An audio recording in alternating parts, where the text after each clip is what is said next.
Hello, and welcome to the Consider Your Mind podcast. I'm your host, Eric King, and along with my co host, Mino Pachan, we're here to talk about all things mental health. Let's get into it.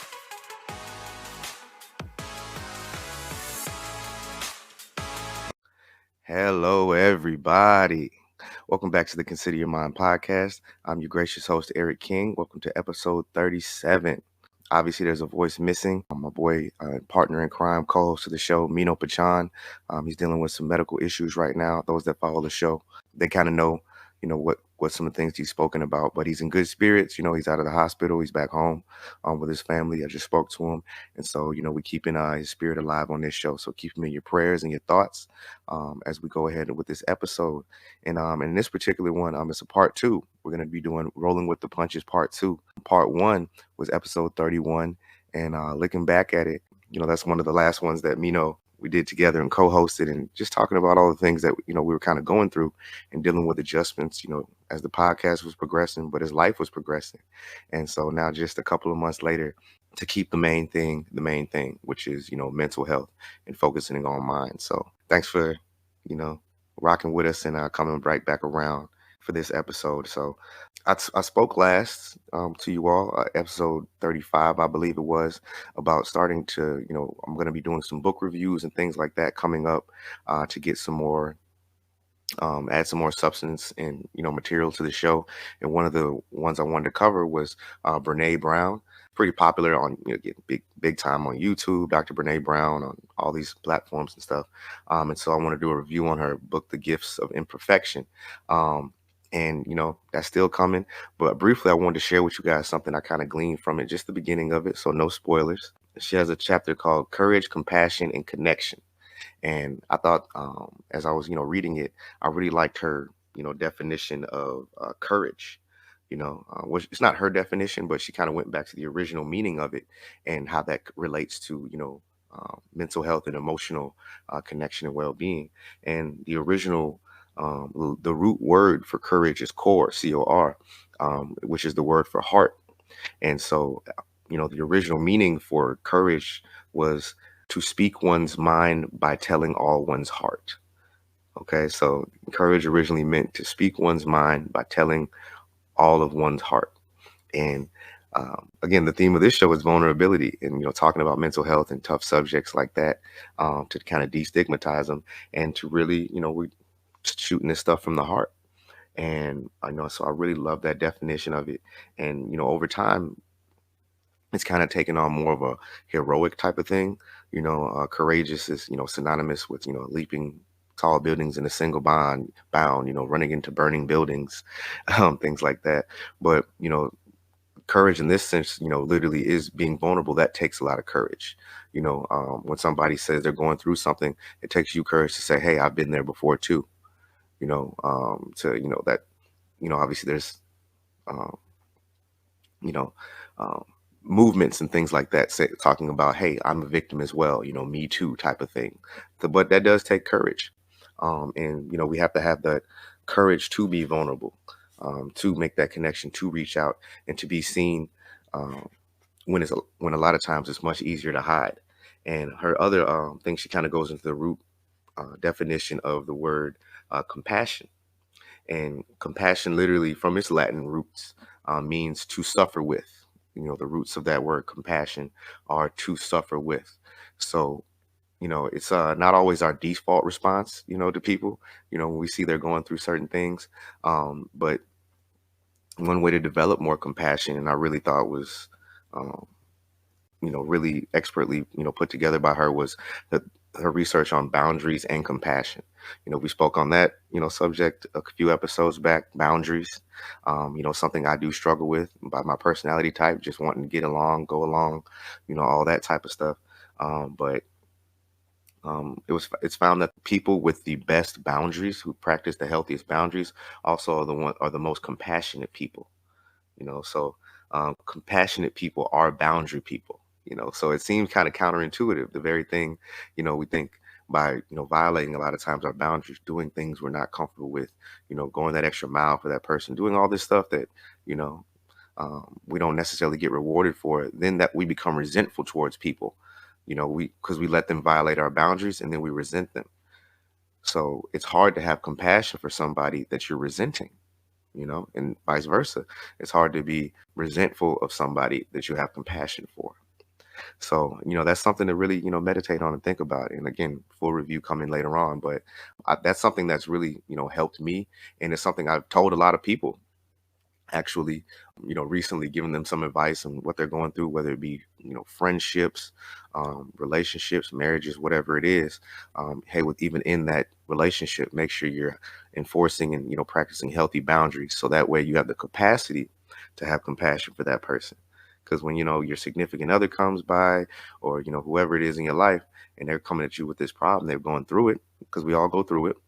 Now you have the capacity to hear it, really relate to that person, and feel for them, instead of, if you've been, letting that person violate your boundaries, not enforcing boundaries.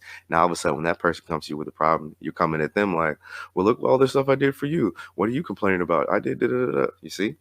So you don't want to get caught in that. So shout out to Dr. Brown, the gifts of imperfection. Really helped me frame, put some language to some things.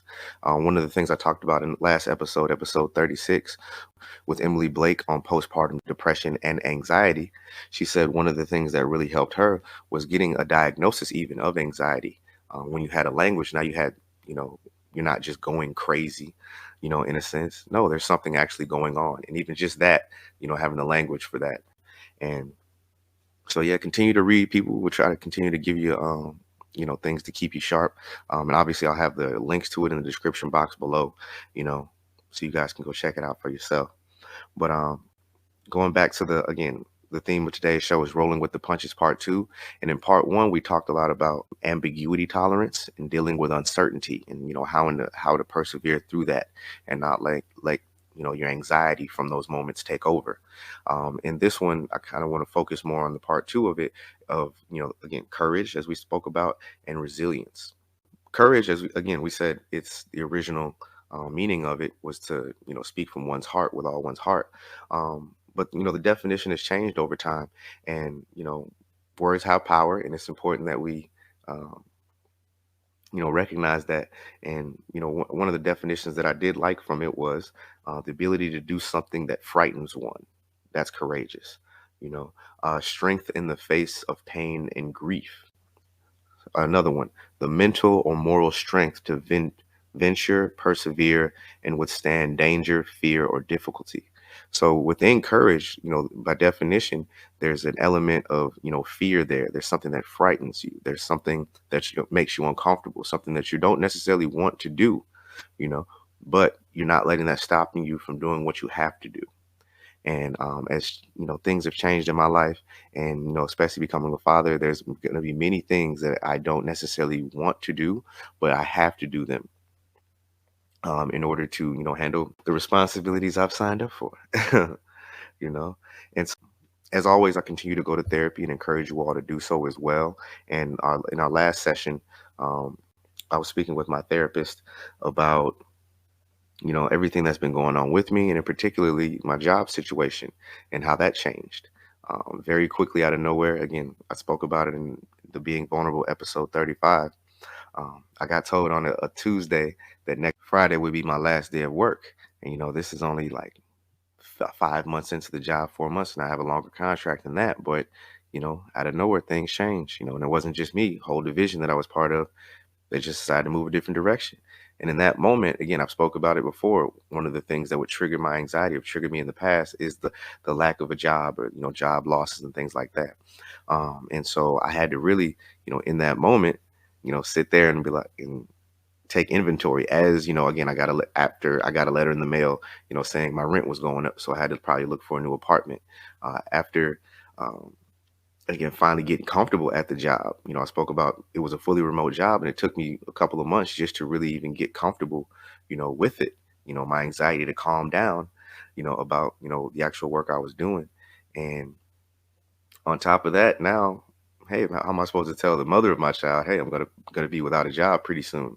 You know, it was a lot, on me at that time, and I had to harken back to something I spoke on in Rolling with the Punches Part 1, reaction versus response. Something that me and my therapist have been working on, instead of, when you deal with a situation, when you come across a situation, whatever it is, how are you truly responding to the situation, or are you just reacting?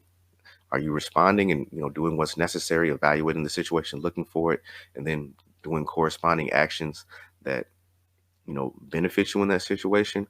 Or are you just having a reaction to something are you just trying to alleviate your anxiety by doing whatever, smoking something, drinking something, procrastinating, doing whatever it is, to alleviate that stress in the time, but that doesn't actually solve the actual, issue that you're going through. So I had to take a second, take a deep breath, and go on my LinkedIn, get to my resume together, start reaching back out to recruiters, update my resume, all that stuff. I had to get literally, as I know I'm about to leave this job, I had to get prepared for the next one, as that's happening. So I didn't have the time to, throw the usual pity party for myself like I would in the past, be so sad, this is unfair, this is that, and it's not what they promised me. Didn't even have the time to go through all that. I had to get right back to, all right, what's the next move? Because, hey, baby's got to eat. My son's daycare bill isn't stopping, He's starting to eat little food now, So he's going beyond the milk. So we just bought baby shoes recently for him. It's about to get cold out here. And so, update, everything is well. I'm 2 weeks into my new job. So, of that 4 weeks that I was away from podcasting, 2 of which I spent unemployed, so it wasn't too long, but that's because I was very proactive. Before I was done with that job, I basically had interviews and other ones lined up for me. And so that's my encouragement to you all as you're going through stuff. Just, hey, respond to the situation. Don't just, react, even if that's what feels natural for you to do. It's just man, F this. Da-da-da, I'm so mad. This is unfair. Go through all that stuff. Have your pity party. There is a place and time for that, but don't let that get in the way of doing what you have to do. And so that theme of resilience is what, as I was telling my, therapist, what I've been going through, how I've been reacting, or how I've been responding to what's been happening in my life. He said, resilience. That's what he was getting from me. That word, kept coming up. And so as I started to, I was looking up the definition of courage. So I looked up resilience too, found out some cool things. And, one of the definitions I did like was resilience is the capacity to recover quickly from difficulties. Toughness was one of the synonyms for it.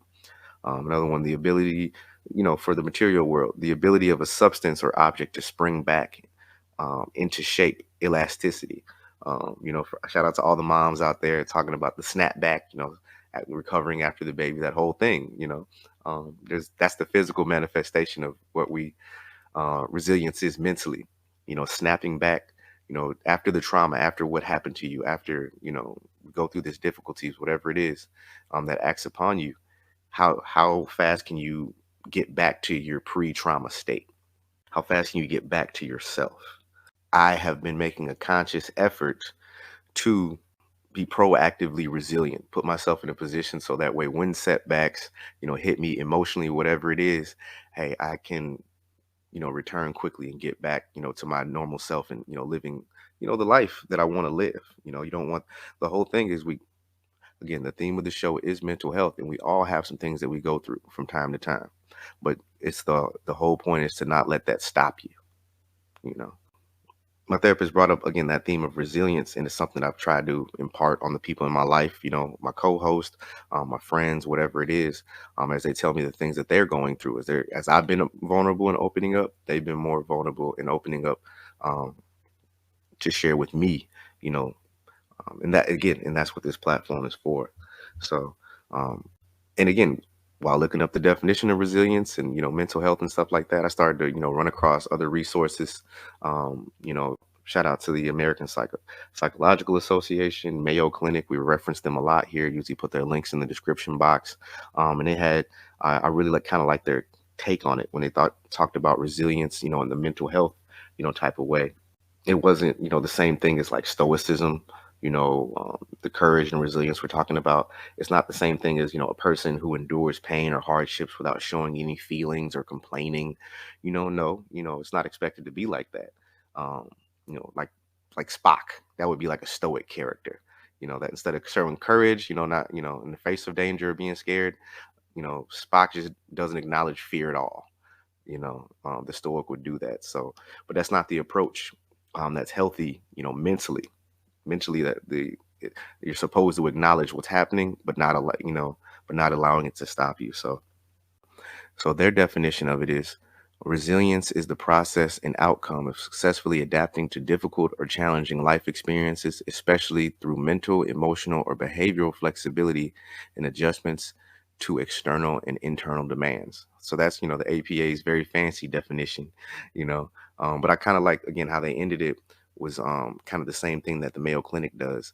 It's psychological research demonstrates that resources and skills associated with more positive adaptations, i.e., great resilience, can be cultivated and practiced. So, looking at it more as a skill, as I transitioned, I looked kind of at Mayo Clinic. What they had to say about it was, um, resilience, build skills to endure hardship. Resilience means being able to adapt to life's misfortunes and setbacks. So I was like, that's a very positive way to look at it because, it's adaptation, it's over time, it's skills. You can build skills over time. If we're looking at resilience as something that we can, become better at, we don't have to just stay in the state of, maybe you're not a person that deals with change well. That doesn't have to be you forever. Maybe you haven't in the past. Like I said, I didn't deal, with job losses, employment issues, anything like that. I didn't deal with it well. However, I can see over time, that I've made progress. I'm dealing with it much better than I have in the past. And so we've done episodes about being on the spectrum, dealing with autism spectrum disorder. And the theme behind that was building up skills, especially if you catch it early, early detection of it. That child can then develop the skills necessary, to have a normal and functioning life that other cognitively normal children, just pick up naturally. It just takes a little bit more work for them to go ahead and pick up those skills, but it's perfectly possible. So I love really looking at it through that lens, the lens of hope. This is something that can improve, can get better at. So adapting to adversity. Adversity it's something, again, we all face through. The rain falls on the just and the unjust alike. But resilience is the ability to adapt to difficult situations. When stress, adversity, or trauma strike, you will experience anger, grief, and pain, but you're able to keep functioning both physically and psychologically. And again, as I mentioned earlier, I love how they put it as well. However, resilience isn't about putting up with something difficult, being stoic, or figuring it out on your own. In fact, it's about reaching out to others for support. That is a key part of being resilient. And I thought that was such a powerful message. We don't have to necessarily do it on our own. And as I said, my reaction all the time, when I'm going through certain situations, is to withdraw. It's not to reach out. It's not to, tell somebody. So even doing this podcast, it's, puts me in an uncomfortable situation, but I know it's for good. It's out there to help somebody. When I was, putting out there, hey, I'm a Black man in therapy, it was literally to, again, take some of this thing so another brother could say, hey, I'm in therapy too. But it's not, again, to be stoic, to just say, hey, nope, I'm fine. That's the, again, stoic line of the day. No, I'm fine. You okay? Yeah, I'm good. How many times we ask people that and knowing they're not good, knowing they're not fine. It's written all over their face sometimes, but a lot of times you don't even have the language, to articulate what we're going through. And so I hope with, shows like this, media platforms like this, kind of get equipped, listeners with the tools and the language to talk about what they're going through in a more productive way. And one of the things I really, they link a YouTube video by a Dr. Ahmet Saud. It's called A Very Happy Brain. And it's cool. It's like a little, I think it's 7 years old. It's almost got like 1 million views, but it's a little, kind of animation, little sketch, short story that he does, illustrating a brain and, its journey from being sad in order to, being happy and what the brain needs. And it's done with rhymes and stuff, for kids, kind of the first half of it. And then in the back, he kind of just breaks down what, was said. And I thought it was really great because, now it puts like a visual. We don't think of our brain all the times as happy or sad. We think of ourselves, but there are certain things that we can do, to make our brain happier or sadder. One of the things, resilience, how it relates to our mental health is resilience can help protect you from various mental health conditions such as depression and anxiety. Resilience can also help offset factors that increase the risk of mental health conditions, such as being bullied or previous traumas. So resilience helps you bounce back from those things in a more positive way. Did an episode, previously talked about Fat Joe, the rapper, and watching this kind of the biography thing on him. He was bullied when he was younger. He was really bullied a lot, like in middle school and stuff. And then, one day, he, he turned into the bully. His reaction to it was, all right, nobody's ever going to play me. I'm going to get them first, type of thing. So that's one way to react. So this show is trying to talk about, hey, there's another way, another lane to go that's a lot more positive. But briefly, one of the things I took from the video, though, which I thought was really great, was that the pursuit of gratitude and compassion will make you happier than the pursuit of happiness. And I thought that was really cool, man. Like, again, putting language to something, because shout out to The Pursuit of Happiness, good movie. But it's also, in our country's official documentation of what this place is supposed to be about, man. It's supposed to be about life, liberty, and the pursuit of happiness, but that's kind of a nebulous thing. Happiness, what does that mean? Is it just the pursuit of pleasure? Is it, how do you define that? How do you know when you get there? Because happiness is something that's different for everybody. So kind of having more of a general direction, the pursuits of gratitude and compassion, going back to that, boundaries, compassion.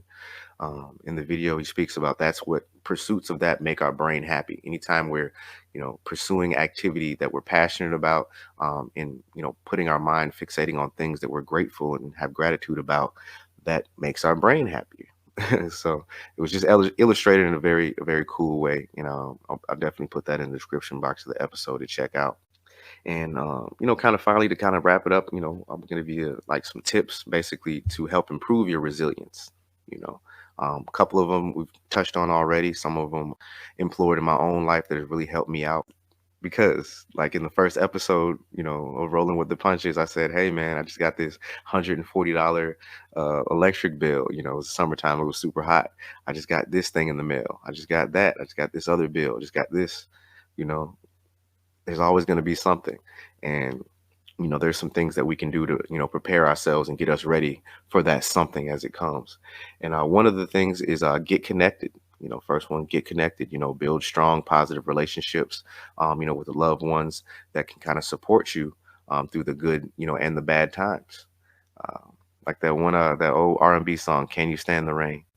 Really love that song because sunny days, everybody loves them. It's always great when that happens. It's wake up, birds are chirping, sun's shining, everything's working. But what about those days when you get into a car accident? What about those days when you're sick, when you get that test that, hey, you're positive for COVID? You're going to need that support systems and loved ones around for you, to be positive when you don't have the positivity yourself. So get connected. That's the first one. Make every day meaningful. That's a huge one. Again, finding meaning. We've talked about that on the show before. Finding meaning and purpose in life. That's the difference between living and existing. You want to do something that gives you a sense of accomplishment and purpose every day. For me, obviously, now I have a son. When I see him, all of a sudden I'm very motivated. I feel everything has a serious meaning, now. But even something as simple, again, as this podcast that we do kind of weekly, really gave us a lot of meaning, a lot of purpose. People were anticipating, we were getting, people telling us, how much this is helping them. And it helps us too, as we start to learn.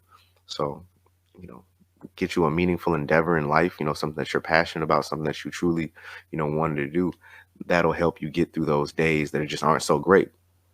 Yeah, another one I thought was great was learning from experience. And you know what? There's no substitute for experience. Man. That's the truth. No substitute for time and experience. And one of the best things about learning, from experience, again, that time to meditate and reflect. Another one is learning from experiences. And again, that's what I was talking about with my therapist, where was I speaking about what I've been going through and my experiences, and again, lessons that I've learned and how I responded differently than I have in the past and stuff like that. When you think about times that you cope with hardships in the past, things that you've gone through, you got through difficult times, well, then that puts whatever you're going through now in perspective. I think it's always, perspective. We lose it. It's easy to do. You think this is the worst time, the worst thing, whatever it is, and it's lasting forever, when the truth is no. You've been through something maybe even similar to that before, and have made it.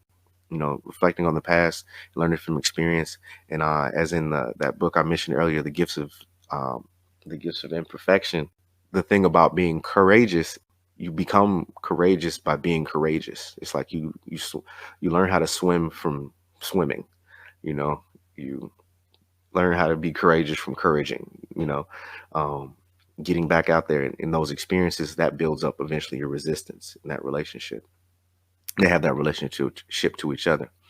Another one here, remaining hopeful. As I mentioned earlier, man, things that I say to my friends while they're going through it, it's always positive. Hey, you got to remain hopeful. I know it's especially when, physical illnesses, at the times when you're not feeling well, or when the diagnosis isn't so great, whatever it is, it's that remaining hopeful. That's what can be the difference between a lot of times life and death. Fifth tip here, take care of yourself. You know, like I said, I came in on the beginning of the show and said I did my Tom Brady, man. I got a lot of ish going on. I didn't apologize. I said, hey, just state the obvious. I had to do what I had to do to take care of myself unapologetically. We tend to, put our own needs and, feelings on the back burner while we're going through something, when that's the exact opposite of what we need, to be doing. We need to be getting our rest. We need to be eating right. We need to be getting to whatever good daily physical routines or activities we need to do. If we got an issue or problem, drama, stress, relationship, whatever we need to do, really addressing those things and taking care of it, and not just ignoring it, taking care of yourself. If you need to step back from certain things for a little while, do that. Again, we try to be an example on this show. I had to, step away from the show for a couple weeks, just so that way when I did return, everything would be fine. And then the last one, I talked about it briefly, was be proactive. Don't ignore the problem. Obviously, it was kind of hard to ignore Tuesday morning, call from the job saying, hey, this is next week's gonna be your last week. I couldn't ignore that, but what I did, like I said, was be proactive. What was my response to that situation? Was to, hey, update my resume. Hey man, it's time to get back on it. Look at my connections. Make sure. That's why you don't burn no bridges. I'm back working at a company I used to work for. Relationships. So being proactive. Don't ignore your problems. Instead, figure out what needs to be done and take a plan of action. And again, that kind of even goes back to having meaning for your day. Making stuff count, making your day matter. If you have a proactive plan of action, there you go. So all these things kind of, go in together. They're not isolated or siloed by any means. So as you start to take care of yourself, then you have the capacity to take care of others. As you're proactive, then you're able to, and not reactive, you're able to go ahead and more efficiently handle problems. Instead of you going through it for months, with a little preparation, with the right attitude, and all that, you can shorten up that time. You can only be going through it for a couple weeks. So there's enough real stresses that are coming in life. You don't have to prolong the ones that you can do something about. Definitely. I guess, yeah, that's a good way to send off the show, the Rolling with the Punches Part 2 show. Those things that you can see coming, those issues that you can see and are dealing with, in life, take care of those, because you want to have the capacity, to deal with the stuff that you can't see, the stuff that you do not know what's coming. You don't want to be on emergency all the time. You don't want to live your life from crisis to crisis. My old pastor would say that, live your life by design and not from crisis to crisis. So definitely. So yeah, again, thanks for rocking another episode of the Consider Your Mind podcast. Episode 37, Rolling with the Punches Part 2. And again, next time, man, I think I want to expound on this topic of, resilience and, mental health. I started, my research for the show. I came across something called psychological resilience, which is the ability to cope mentally or emotionally with crises and return to your pre-crisis state quickly. Again, I spoke a little bit about it, but that's, the term for it, psychological resilience. So it was coined back in the 1970s by psychologist Emma Warner. And, she started doing research on, children in Hawaii and, from low economic backgrounds and stuff like that.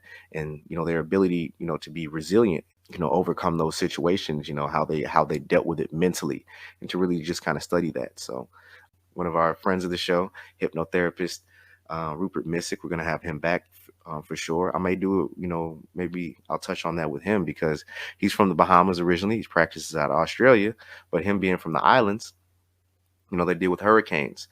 Please everybody, prayers up for all those people in Florida going through, Hurricane Ian, I think it is.